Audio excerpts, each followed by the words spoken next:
After the move rook a d8, as you can see in the screen here, black is threatening that knight because he has two pieces here attacking that knight, and white defend this one only with one move. And here we have a very nice trap actually to play the move h3, a counter blow. We're going to see the nuances and what could happen there after this amazing trap. This is Angelo, and this is the first game of the World Chess Championship match 2023 between Nepomniachtchi from Russia and Ding from China. So without further ado, let's see what happened during that game.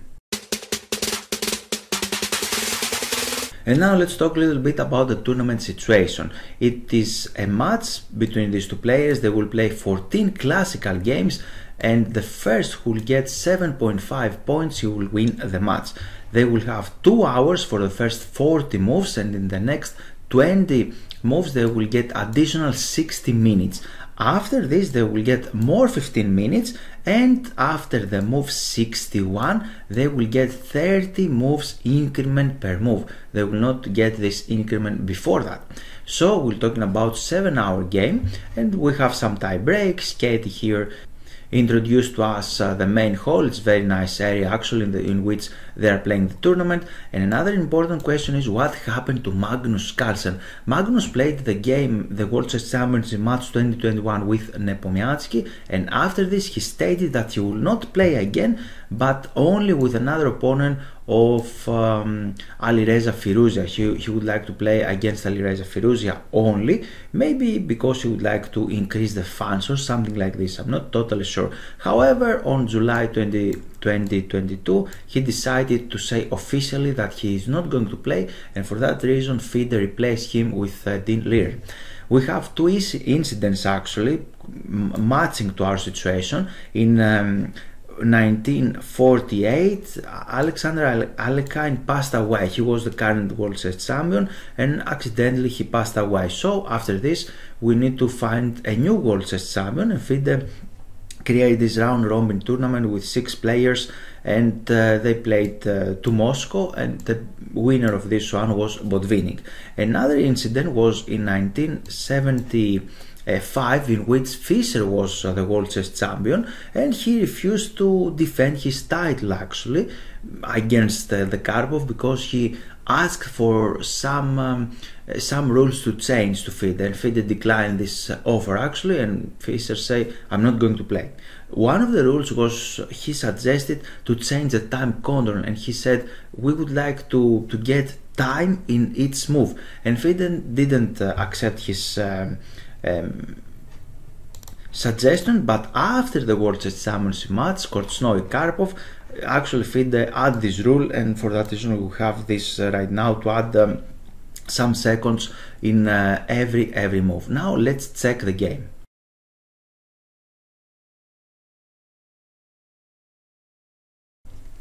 Nepo here had the white pieces, and he started the game with the move e4. Usually he is playing this move, and then he replied with this move e5. Actually he hesitated a little bit, and he didn't play instantly this move e5. I can understand his feelings, I can understand the pressure, his excitements. Actually he's playing the first time in his life this World Chess Championship match, and he decided during the game what he would like to play. And actually he said that he wasn't very comfortable in hotel, so he didn't prepare anything about the game, he come and play. This is extremely dangerous actually thing to do, but in any case, now we have this one attacking the pawn. He protected this one, bishop to b5, the Spanish opening, and the first idea of Spanish, this Spanish priest, Ruy Lopez, created this opening in order to capture that knight and after that this pawn. However, late, after some years, human discovered that a6 is a very nice move, because white cannot really execute his move to capture this one, because we can recapture with the pawn. This didn't happen during the game, but it's very important to understand this one in order to understand the game, what's happening. And here, after this, white can take the pawn, but the black has a very nice idea here to regain the pawn. I was an arbiter in a school championship, and some boys in a high school, approximately 16-17 years old, played this position. I see this one live few days ago, 1-2 days ago actually, and here black player didn't know the theory. This is not bad actually, not to know everything, but the bad thing is that he didn't calculate, because if you don't recapture the pawn right now, you're going to lose a very important pawn. During the game he played this one, white went back with the knight, he had an extra healthy pawn in the center of the board and he managed to win the game. But the correct move is this one, attacking both the knight and the pawn. The knight has to retreat, and after this one black is at least equal. We need to exchange the queens, probably black can develop his pieces. So for that reason knight takes e5 is not dangerous. And here we have another move, d4. If you are a beginner and if you are not very experienced with openings and this, I suggest you this move. This is not the best system to play this one, but it's very nice to understand the ideas behind the Spanish opening. And after these exchanges, black can continue exchange pieces. Here the position is equal. However, we have a very healthy pawn structure on the king side. We have 4 against 3, the pawn majority, 1 extra pawn here, so we can start pushing our pawns, and in the end game, if we just exchange all of the pieces, we can create a passed pawn. We have the opportunity to press black. And in the other hand, we can see these pawns here, especially these 2 pawns, are doubled. For that reason, black don't have the same ability to create a passed pawn on the queen side. For that reason, white can press a little bit here. However, black has his own chances because he has the bishop pair, and it's a very playable position. We have another World Chess Championship match between Kasparov and Kramnik back to 2000, and Kramnik chose the Berlin opening, and in this opening actually we have the same pawn structure, and black even lose the castling right, so the king is here on d8, and again Kramnik managed to hold this one. However, for educational reasons, I suggest you to try this one. And here Nepo had a very nice idea. Let's see. After the move a6, we know that we can go back, and we call this one not Spanish opening, but Spanish torture, because white would like to develop his pieces and torture black step by step to squeeze them, to dominate in the center. So we have this move, he's not capturing here on c6, and now we have this move, the pawn on e4 is under attack, here white castling, inviting black to capture here, so we have the open Spanish, but white can play this move very early, attack this pawn, he will get back this pawn.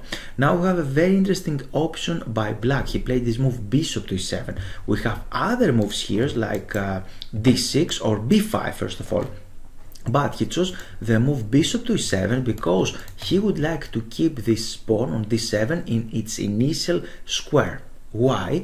Because if we play some normal moves, for example after rook e1 we have b5, he can go back, and after castling, the most natural move here for white is to play c3 in order to play d4 and claim the advantage in the center, right?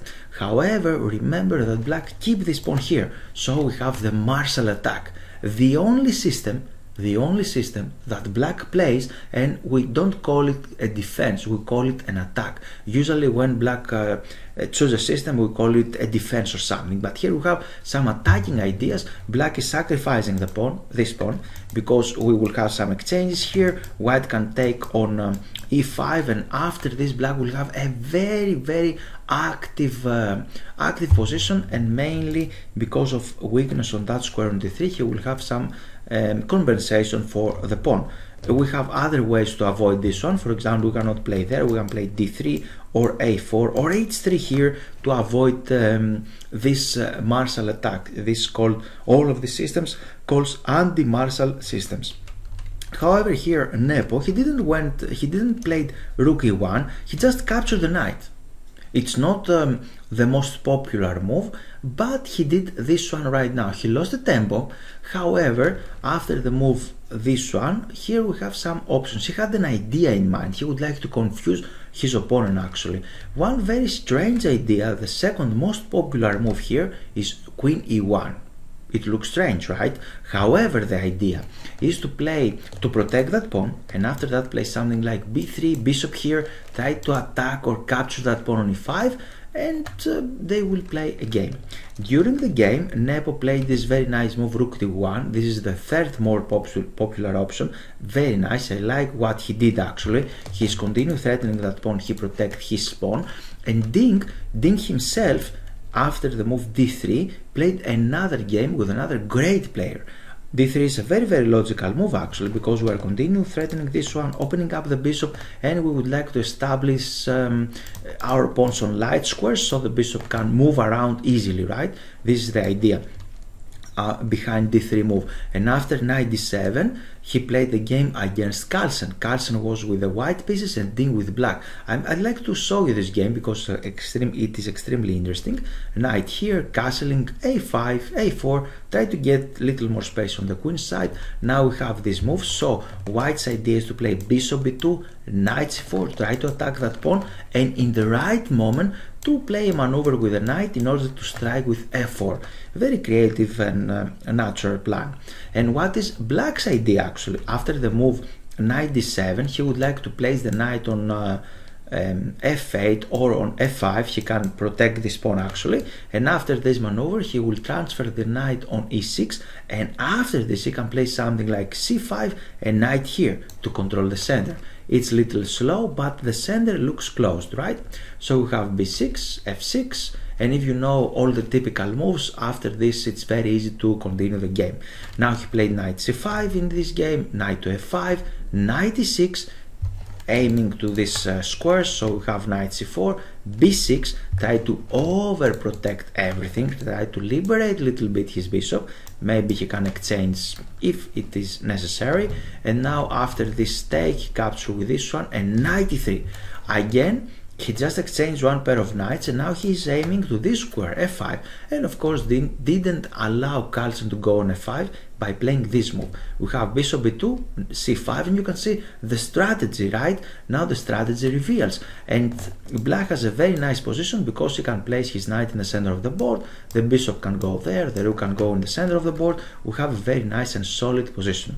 Carlsen played this one, and after bishop here we have rook a e1, little mysterious move, putting the rook against the queen actually, and after rook a to d8 we have the move f3, try to play solidly.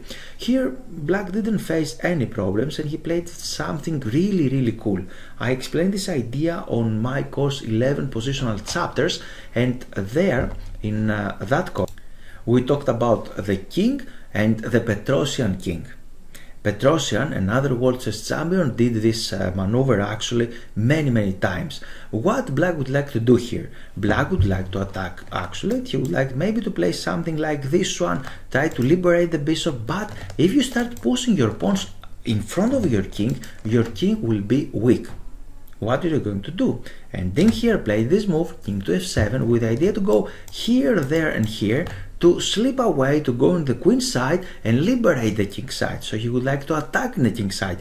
Very nice idea actually, I like it very much. So we have this move, and after here he went queen e8, king d7, continue this one, and now what we suggest with Carlsen, right? What we suggest here to the white pieces, because this bishop is blocked actually, this knight is not doing a lot of things, cannot go there.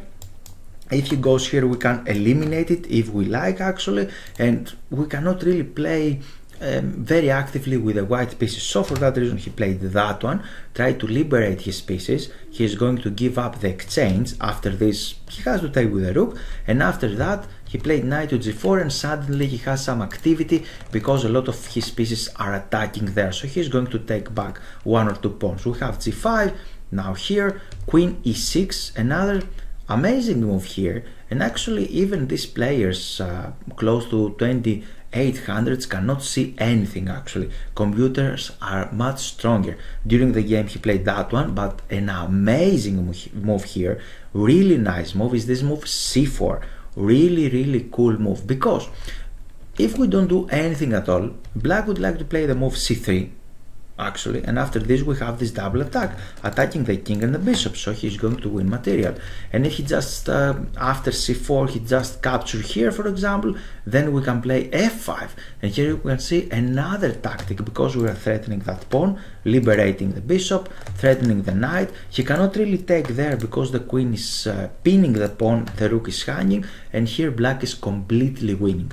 You can see even very strong players can miss these ideas. It's very difficult idea actually, this move c4.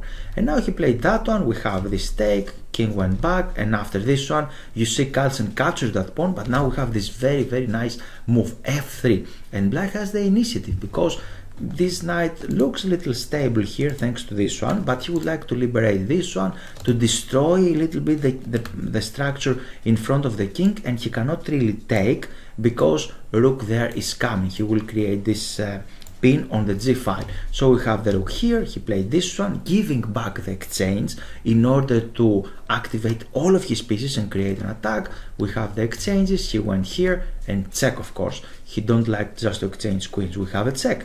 And after this, queen here, protecting the pawn tactically, because if the rook takes there, then we have a checkmate actually in one move, so he cannot take the pawn. He played this move h4, bishop here, try to liberate a little bit the pieces, and after this rook take on c2, attacking the bishop, threatening checkmate, and after this move attacking the queen, he went back with the rook. We have queen e3, and now this was the final move. He's threatening a checkmate here, protecting the pawn, and he just won that game against Carlsen. So Ding know what he's doing. And here we have this position. We have the very weird move queen d1. We have the natural move d3 in which Ding playing against Carlsen and he won him. And we have Nepo's move rook to e1. I really like it. Now we are attacking the pawn on e4. What black is going to do? And he's going to play this move knight d7. He played this one actually. Bishop g4 is interesting. Queen d6 is interesting option as well. But he just played this one. And now we have the move d4. And after the exchanges, you see the queens are on the board. And as we mentioned in the beginning, here white has this healthy pawn structure. 4 against 3, and black has this double pawn, so he cannot really create a passed pawn on the queen side, and white has the queens on the board, so he would like to increase his pressure here. He has very nice development, and I really like this idea. Rook to e1 looks very a nice move actually. Rook e1. So we have castling, bishop to f4, continue developing the pieces, knight there, and of course he didn't exchange the pieces. Now we have a novelty, bishop to g4, but okay, it looks very natural, right? Very natural. Black would like to exchange some pieces and maybe later to play knight to e6 and create a very solid position. Another idea is to play queen d7 and connect the rooks like this. It looks very nice. And after bishop to g4, immediately here white played knight d4. He would like to keep the piece on the board and claiming that this bishop will be out of the game. Black cannot really use this bishop. It doesn't look useful right now. So we have queen d7, knight here, rook there, attacking the knight, right? So the knight on d4 is under attack. And here, as Nepo said during the press conference, he didn't see the trap. He just played knight f5, very nice move. We're going to analyze it. But a very nice trap is this one, h3. You are attacking something and we're counter-attacking you. Very nice idea. In order to win your opponents, you should use this counter blow or counter attack in order to claim the initiative. And the idea after queen takes here is not just to recapture the bishop on g4, because after this we are just exchanging the pieces, but the hidden idea, the idea that maybe both players missed here, is the amazing move knight to d5.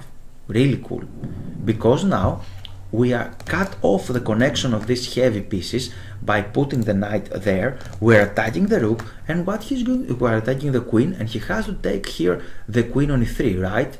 And now we have another tactical blow. The tactical blow is intermediate move. Intermediate move is a defensive tactic because our knight here on d5 is under attack, and we will going to capture the queen. But before that, we have this intermediate move, capturing something, attacking the king. He has to move his king, and now we can take the queen, and we're going to take it with the bishop because the bishop is attacking this knight, and now we have the simultaneous attack, not a double attack, simultaneous attack. The bishop is attacking the knight and the pawn is attacking the bishop. So here black is going to lose material and he is completely losing the game. This is one variation. Another variation, and you can see how complicated the game is sometimes. He can take this knight with a rook. It looks extremely nice because if you just capture the queen here, he can recapture with the rook. He just captured the knight, capturing something more. But here the idea is to capture the rook actually. We're threatening the queen, we're threatening this, we're threatening that. And if he takes here, now we have another move that we should select, and this is rook takes e3. Another simultaneous attack, but right now we're attacking the bishop on e7 and the bishop on g4. So white is completely winning here. Very nice trap this one with h3, but both players didn't play this. And after knight f5 he played during the game, and I'd like to mention something else. After h3 here Ding has to calculate actually, and maybe he was able to calculate it. He should not capture here, but after calculating the moves he has to play rook to e1. This is the best move because the bishop is protecting, the rook is protecting the bishop after this, and he is continue threatening the knight. So the same tactic, it's not really working here. But during the game this happened, and the best move here is to take on f5, and if you have the computer open it will suggest you this move. It's very easy and you can pass it very fast actually. But during the game the things are not so easy, because if you take here, actually during the game he played this more solid move, knight e6, not the best move but more solid. If you just take here, he can recapture with this one, and after rook here, because the bishop on e8 is under attack, after this suddenly white has this move before. And if we stay a little bit and understand the position, we can see that this knight cannot go anywhere. This knight is trapped actually. What you're going to do?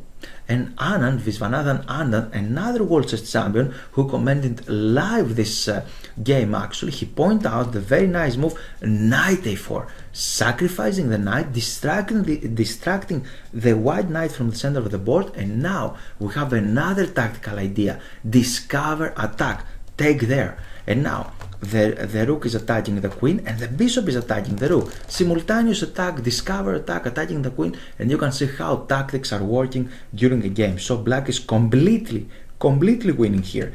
Dean didn't capture that one, didn't play that one, not because he don't have the ability to calculate all of these things, but as he said during the press conference, he wasn't very focused to chess. He has other emotions, he thought other things actually about the life, about other things, and I can understand him. He was the first game of the World Chess Championship match, so a lot of things could happen. And he played this move knight e6. Now we have this one, very nice exchange for the white pieces, because this bishop is far more useful comparing to g4, and white is eliminate the bishop pair from black. He just captured there, of course he keep the bishop, and he played bishop to h5. He would like to regroup his bishop. We have f3, we have a very solid structure here, as you can see, and this bishop is out of the game. Many grandmasters here and other players suggest a move here for black, and the move that they suggested was the move f5. Yeah, when we have the computer open, it's very easy to suggest these moves, but when you're playing for a very important match actually, and when your clock is ticking, it's extremely difficult to play this move, weakening your king, create a pin by your own on e6. It's a very difficult to play like this. So he played this modest move on f6, try to control the dark squares, and after h3 try to control more light squares, try to make this bishop inactive. He played this one, continue the same strategy, king h2, bishop here, rook in the center of the board, and now black has to take a decision. My computer suggests this move, the next move that Ding played, b6, as one of the best moves here. However, white has a very nice initiative, and we need to understand why he has the initiative. He has the initiative because these pawns are doubled actually, and if you play something like b6 as he played, this bishop is very useful piece. If we just exchange the knight, because the next move is something like this and this, black probably has to take this one, because he will allow us to go on f5, and after the exchange the queen can go on f4, and he starts attacking the pawn somehow, right? The pawns. So these pawns are a little vulnerable. Better idea maybe was to play something like this one, and a5 and a4, try to put all the pawns in the light squares in order to keep the draw. But again, this e7 pawn is weak itself. So we have this move b6. We cannot really blame here Ding. He's just playing normal moves. Nepo played this move a3 because he would like to stop any ideas like this, to overprotect his queen side, we have a5 and now knight e2. He continued with his maneuver to put the piece in the center of the board. Then he is in defensive mode, so he would like to exchange some pieces very naturally, and now Nepo played a very nice move, rook d3, because the idea is to double the rooks, the heavy pieces in the d file, and win the battle against the d file. And now we have this one, queen d2, c6 is another logical move, because white maybe would like to go here on c3, and after this he can jump forward in the center of the board. So black is a little squeezed here. We cannot really suggest a lot of moves. He played this move. It was an inaccuracy. It was a bad move. Maybe better was to take immediately or king f8. It's a little difficult to suggest good moves here for black, because white is dominating here. So he just played this move c6. Okay, you can understand it. And now we have a fantastic continuation by Nepo. Both players, not both players, black was in time trouble actually here. He had less time on the clock because he has to find a lot of ideas, a lot of good ideas. White didn't play any single mistake. He's playing very, very nice moves. And after this move, he has to take with a knight. It was the only move, because if he just take with a queen, it was a mistake. Very easily we can see takes, and now a double attack. Bishop here attacking the knight, attacking the pawn, and this bishop is going to collect a lot of pawns on the queen side, and it's a winning position for white. For that reason he just captured like this, and now we have this move queen f4. Nepo was extremely happy during the game here, because this battery, queen and bishop, is not attacking the king, but he can go there, for example, or it can go here, and it could be extremely annoying for black, because this pawn is losing here, and he don't have the opportunity to go forward with the pawn. So we have b5, queen here, and after this move it looks extremely natural and normal to play this move. However, in chess we have a plan, but tactics are defined if this plan is correct or not, if this plan is fast enough. And here white is winning in the spot actually, because we have a pinned piece and we can increase the pressure against that knight, and black cannot protect this one, so he is completely losing, and he has to play king h7, the only move. And here was the first inaccuracy. By the way, what are you going to play here with the white pieces? You're very welcome to pause the video and try to think what you're going to do.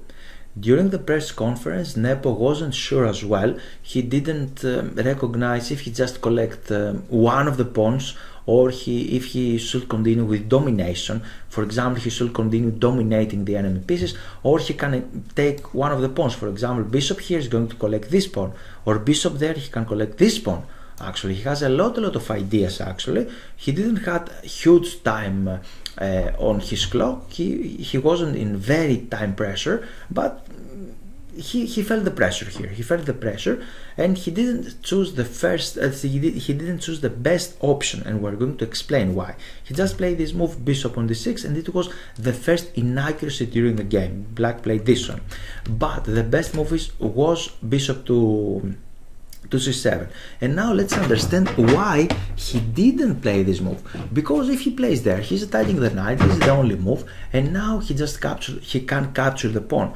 However, black has counterplay here. He just redeemed his positional advantage, and for example here after knight d4, he is threatening the knight, he's threatening that pawn, so maybe he has to take this one, pawn takes, and now bishop there attacking the pawn. It could be the only move, this one, and after this one he's offering the exchange of the queen, and he is attacking that pawn. We have a check, he can go back, and now what are you going to do? What you are going to do? And Anis Giri, another great player, found instantly here a very nice perpetual check, a very nice draw repetition. He played this move queen f4. He could play this one, leaving the bishop unprotected here, because if white just captures here, we have this check, and after this we have another check, and white cannot really hide there because their pieces are offside, are outside of this area, and king itself cannot really protect himself, so we have a perpetual check here. And for that reason he should not capture like this, and if he just take here, we have another check, and after this one bishop to g8. This position looks equal actually, because black is going to collect one of the white pawns, right? It is going to collect some of the pawns, and with opposite color bishops it looks like that here the game will end in the draw. However, how are you going to play here with the white pieces? It's a very difficult question actually, and we should understand why Nepomniachtchi didn't found this idea. We are far away from the initial position. As you can see from this position here, he has to calculate bishop c7 or bishop d6, and he should calculate all of these three actually. We have many moves ahead. We had this one, we should have this one in our mind, and here we have a very nice move. Actually, you can see the position. What are you going to choose? And the best move here is this move a4, very nice move, because if black just capture, for example, this pawn, white, let's say if black just capture this one, white can take here, protecting this pawn, and after this he can capture the other pawn. So he's continue protecting this powerful c pawn, and after little preparation he can just pushing this pawn forward, and black has a lot of problems. The position is winning here for white because his king is very solid, and he has an extra pawn on the queen side. This is one variation.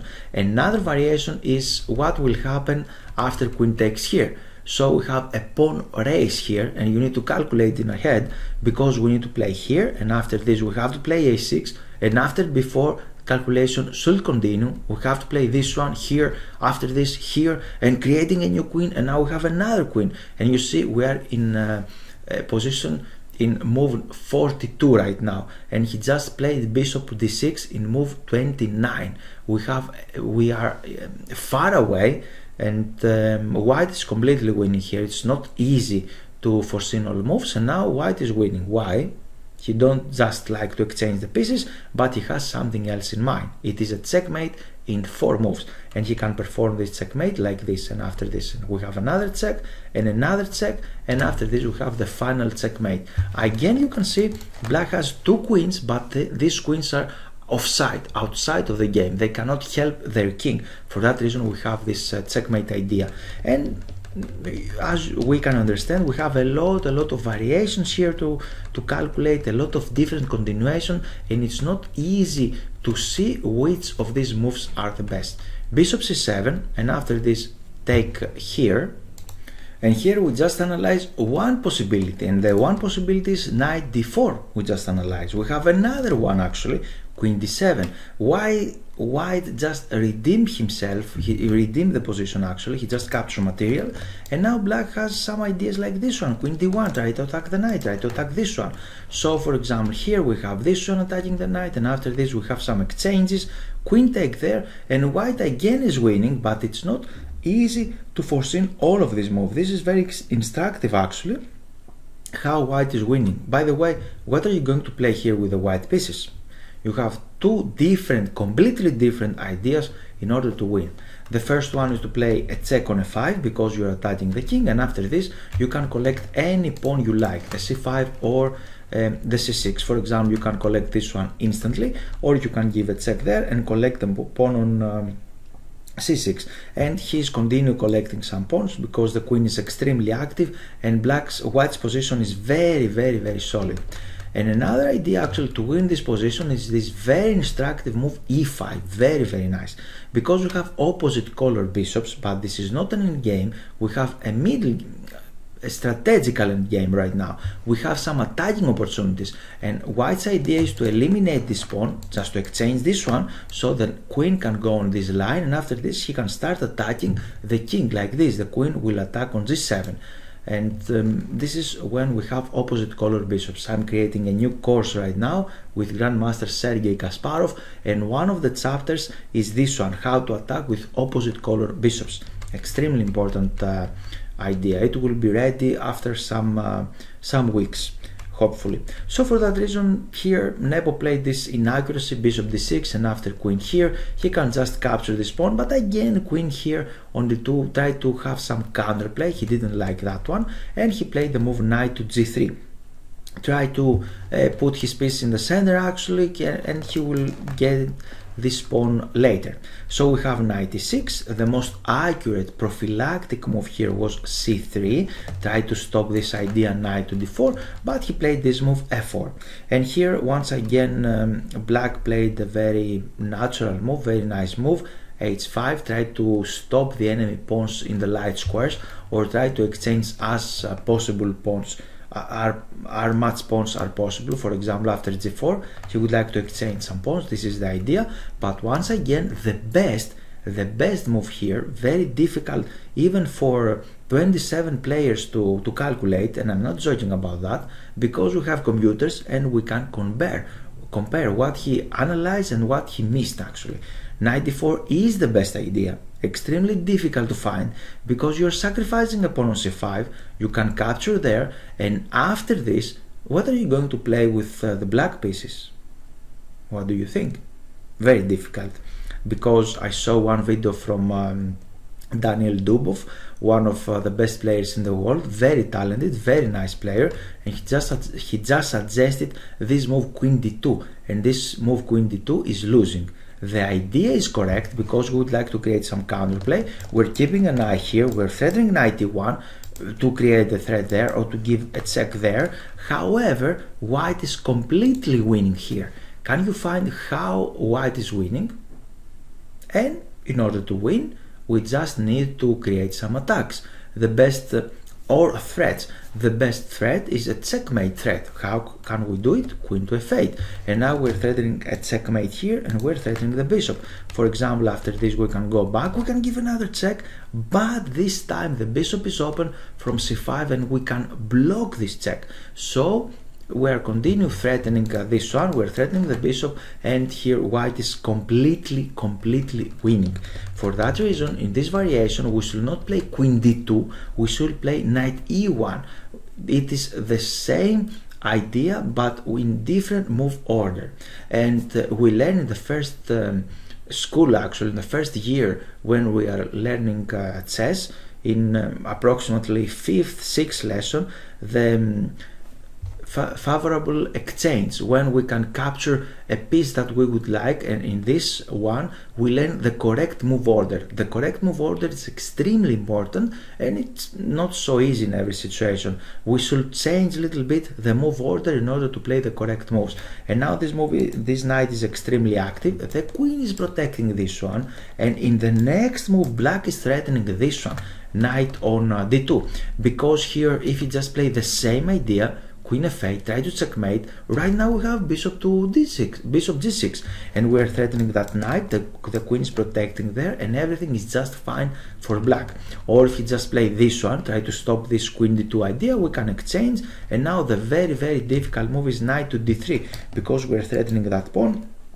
Keeping an eye here, and you can see black is extremely active. By the way, little better move was bishop on g6, because we're threatening to double the pawns here, and the knight will be better compared to the bishop. However, this is a very difficult variation to calculate. We are just analyzing the game from theoretical point of view here to understand what is happening, and I'm not blaming Dean, of course. He just played a very nice move. Even Nepo praised that move on h5. He said that it's a very nice move, but knight d4 can give some chances to black for better counterplay. And after h5 he played c3, stopping this idea once and forever. However, black has this opportunity to put the pieces, the pawns on the light squares, so with the light square bishop and the queen can control that pawns better. So here white lost both the opportunity to capture material and the domination. He lost both. And after h5, queen here, bishop to e8, very nice move. Black stabilized his position in the light squares, and he don't face any problems right now. You see, this is not working anymore because the knight is protecting that square, and black is okay. After this he played this one. Here he just played this again, try to exchange the queens. He just exchanged the queens, knight d4, and after this one attacking the bishop, we have this move e5. Very nice strategy by Nepo here, because we are in move 39 before he gained more time actually, and Black has another dilemma. What are you going to do here? You need to take a decision. Are you going to capture the bishop right now or not? And in this situation is very, very stressful actually. You should take a decision right now with a very tiny pressure, tiny time actually. It's very difficult. And he played this one. He didn't touch the bishop, and after this move he just consolidate everything. We have this one. He played the knight here.